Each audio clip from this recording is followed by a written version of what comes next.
இருக்கிறத மட்டும் ஒரு 10 தடவை கூட வேற வேற புத்தகத்தை வாங்கி கூட படிச்சிடும், தப்பா எதையும் போய் மேடையில சொல்லிடக்கூடாது. சோழ நாட்டுல தஞ்சாவூர்ல பிறந்தார் ஒருத்தர், செருத்துரைன்னு சொல்லக்கூடியவர். இவர் பெரிய சிவன் பக்தர். பெரிய சிவன் பக்தர், வேளாண்குடியில பிறந்தவர். இவர் என்ன பண்றாரு அப்படின்னா திருவாரூருக்கு போறாரு. திருவாரூருக்கு போய் அங்க இருக்க சிவபெருமான வழிபடுறாரு. இவர் என்ன பண்ணுவாரா அப்படின்னா பூ கட்டுற வேலை பார்ப்பாரு. இந்த பூ மண்டபம்னு சொல்லி எல்லா கோவில்லையும், கோவிலை சுத்தி வரும்போது ஒரு இடத்துல பூ மண்டபம்னு சொல்லி இருக்கும். அந்த காலத்துல இருந்த கோயில் எல்லாம் இருக்கு. இந்த பூ மண்டபத்துல உட்காந்து பூ கட்டிட்டு இருக்காரு.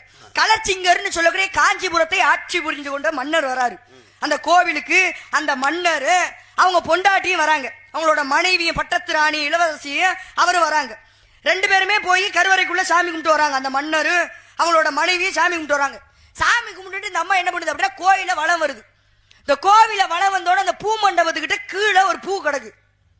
கீழே ஒரு பூ கிடக்கிறத பார்த்து அந்த அம்மா, பெண்களுக்கு பூனாலே பொதுவாக பிடிக்கும்ல, அவ என்ன பண்றாங்க அப்படின்னா எடுத்து அதை மோர்ந்து பாக்குறாங்க. எடுத்து மோர்ந்து பார்த்தோட இதை பார்த்த செருத்துரம் என்ன பண்ணாரு அப்படின்னா, இது யாருக்கு போக வேண்டிய பூ அப்படின்னா எம்பெருமான் சிவபெருமானுக்கு போக வேண்டிய பூ. அதை எடுத்து நீ மோந்து பாக்குறே, இது எவ்வளவு பெரிய தப்புன்னு சொல்லி அந்த பட்டத்து இளவரசியை மூக்க அறுத்தாரு. எதுக்காக? சிவபெருமானின் மேல் உள்ள பக்திக்காக. யார அப்படின்னா அந்த பட்டத்து இளவரசிய. நான் பேரு சொல்லிட்டு இருக்கேன், அப்புறம் சூர்பனகைன்னு சொன்னா என்ன அர்த்தம்? அது ஆம்பளை மேல ஆசைப்பட்டு அறுத்து விட்டாங்க, இங்க வந்து பூ மேல ஆசைப்பட்டு மோந்து பார்த்தா.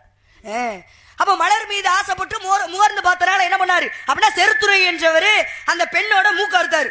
மூக்க அறுத்தன ராஜாவோட இளவரசனோட ஒரு மனைவிய மூக்க அறுக்கிறமே, அடுத்து என்ன நடக்கும் எதுவுமே அவர் யோசிக்கல. அங்க இருந்து மன்னர் வர்றாரு, ரத்தமா வழியுது அந்த பெண்ணுடைய மூக்குல இருந்து. பாக்குறாரு, பார்த்து யாரு என்னுடைய மனைவி இப்படி பண்ணதுன்னு சொல்லி கேட்கிறாரு. செருத்துரை நாயனார் சொல்றாரு, நான் தான் உன் மனைவியை வெட்டினேன். என்ன காரணப்பா இவ்வளவு பக்தி மயமா இருக்கிறீங்களே, எதுக்காக என்னுடைய மனைவி? ஏன்னா காரணம் இல்லாம செய்ய மாட்டாங்க. இவ்வளவு பக்தி மயமா இருக்க நீங்க என்னுடைய மனைவியோட மூக்க எதுக்கு அறுத்தீங்க அப்படின்னு சொல்லி கேட்கும் போது அவர் சொன்னாரா, கடவுளுக்கு போக வேண்டிய மலரை எடுத்து அது கீழே கடந்தாலும் உன் பொண்டாட்டி எப்படி மோந்து பாப்பா, அது தப்பு தானே, அதனாலதான் உன் பொண்டாட்டியோட மூக்க வெட்டினேன்னு சொன்னாரா. அதுக்கு அவர் என்ன கலச்சிங்கர் என்ன சொல்லியிருக்காரு அப்படின்னா, ஏயா முதல்ல எடுத்துச்சு பாருங்க கையி, அந்த கைய தானே முதல்ல வெட்டணும்னு சொன்னாரா. பொண்டாட்டியோட கைய விட்டுங்கன்னு சொன்னாரா. எதுக்கு? அவரும் பெரிய சிவன் பக்தர், எடுத்தது முதல்ல கையை தானே, அந்த கைய வெட்ட வேண்டியதானு சொல்லி கைய வெட்டி விட்டாரா. யாரு? தன்னுடைய மனைவிய கலச்சிங்கரே வந்து கைய வெட்டி விட்டாரா.